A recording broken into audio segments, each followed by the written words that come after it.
యోబు గ్రంథము 2వ అధ్యాయము. దేవదూతలు యెహోవా సన్నిధిని నిలుచుటకై వచ్చిన మరొక దినము తటస్థింపగా వారితో కూడా అపవాది యెహోవా సన్నిధిని నిలుచుటకై వచ్చెను. యెహోవా, నీవు ఎక్కడ నుండి వచ్చితివని వాని నడుగగా, అపవాది, భూమిలో ఇటూ అటూ తిరుగులాడుచు అందులో సంచరించుచూ వచ్చితినని యెహోవాకు ప్రత్యుత్తరమిచ్చెను. అందుకు యెహోవా, నీవు నా సేవకుడైన యోబు సంగతి ఆలోచించితివా? అతడు యథార్థవర్తనుడును న్యాయవంతుడునై దేవునియందు భయభక్తులు కలిగి చెడుతనము విసర్జించినవాడు. భూమి మీద అతని వంటి వాడెవడనూ లేడు.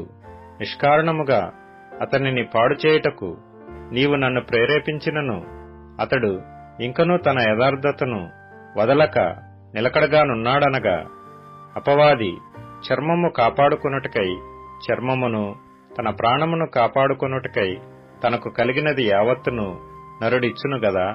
ఇంకొకసారి నీవు చేయి చాపి అతని ఎముకను, అతని దేహమును మొత్తిన ఎడల అతడు నీ ముఖము ఎదుటనే దూషించి నిన్ను విడిచిపోవును అనెను. అందుకు యెహోవా, అతడు నీ వశముననున్నాడు, అతని ప్రాణము మాత్రము నీవు ముట్టవద్దని సెలవిచ్చెను. కాబట్టి అపవాది యెహోవా సన్నిధి నుండి బయలు వెళ్లి అరికాలు మొదలుకొని నడినెత్తి వరకు బాధగల కురుపులతో యోబును మొత్తెను. అతడు ఒళ్ళు గోకుకొనుటకై చిల్లపెంకు తీసుకొని బూడిదలో కూర్చుండగా అతని భార్య వచ్చి, నీవు ఇంకనూ యథార్థతను వదలకయుందువా? దేవుని దూషించి మరణము కమ్మనెను. అందుకతడు, మూర్ఖురాలు మాట్లాడునట్లు నీవు మాట్లాడుచున్నావు. మనము దేవుని వలన మేలు అనుభవించుదమా? కీడును మనము అనుభవింప తగదా అనెను. ఈ సంగతులలో ఏ విషయమందును యోబు నోటి మాటతోనైనను పాపము చేయలేదు.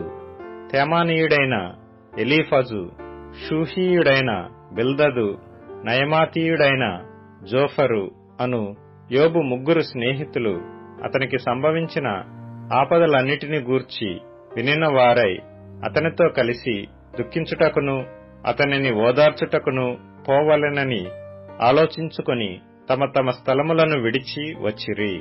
వారు వచ్చి దూరముగా నిలువబడి కన్నులెత్తి చూచినప్పుడు అతని పోల్చలేక తమ వస్త్రములను చింపుకొని ఆకాశము తట్టు తలల మీద ధూళి చల్లుకొని ఎలుగెత్తి ఏడ్చిరి.